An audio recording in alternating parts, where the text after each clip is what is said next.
Chapter 17. John. John had light brown hair and a round head. He was Joe's best friend. John was one of the smartest boys in Mrs. Jules' class.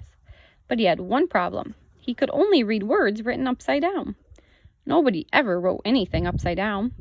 But it was only a little problem. John was still in the high reading group. He just turned his book upside down. It was easier for John to turn his book upside down than to learn to read correctly. But the easiest way isn't always the best way. Mrs. Jules said, "John, you can't go on reading like this. You can't spend the rest of your life turning your books upside down." "Why not?" asked John. "Because I said so," said Mrs. Jules. "Besides, what happens when I write something on the blackboard? You can't turn the blackboard upside down." "No, I guess you're right," said John. "I know I'm right," said Mrs. Jules. "You are going to have to learn to stand on your head." John couldn't stand on his head. He had given up trying. You would have, too, if you had fallen over as many times as he had. Joe was John's best friend. He could stand on John's head. Every time John fell over, Joe stood on his head. After all, what are best friends for? "My head is too round, Mrs. Jules. I can't stand on it," said John. "Of course you can, John," said Mrs. Jules. "If Joe can stand on your head, so can you." "It's easy, John," said Joe. "I can't," John repeated. "I always fall over." "Nonsense," said Mrs. Jules. "All you have to do is find your center of balance. Now, up you go." John put his round head on the floor and swung his legs up. He fell right over. Then Joe stood on John's head.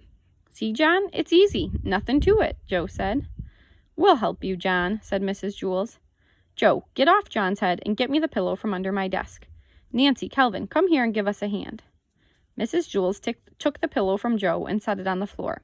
"All right, John, we'll surround you," she said. "We won't let you fall." John put his head on the pillow and swung his legs up.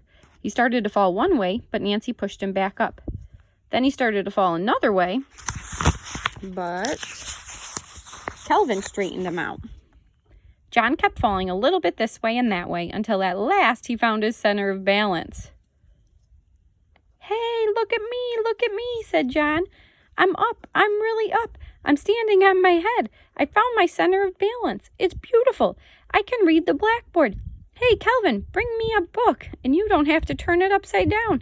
Ha ha. Hey, hoo, ah. Bam."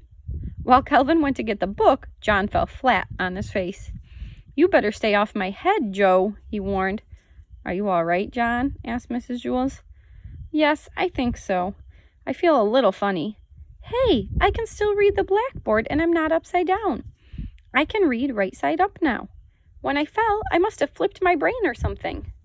"That is wonderful, John," said Mrs. Jules. "Here, put the pillow back under my desk. As a reward, you may have a Tootsie Roll Pop. They are in the coffee can on top of my desk." John placed the pillow on top of her desk. Then he looked under the desk, but he couldn't find the Tootsie Roll Pops anywhere.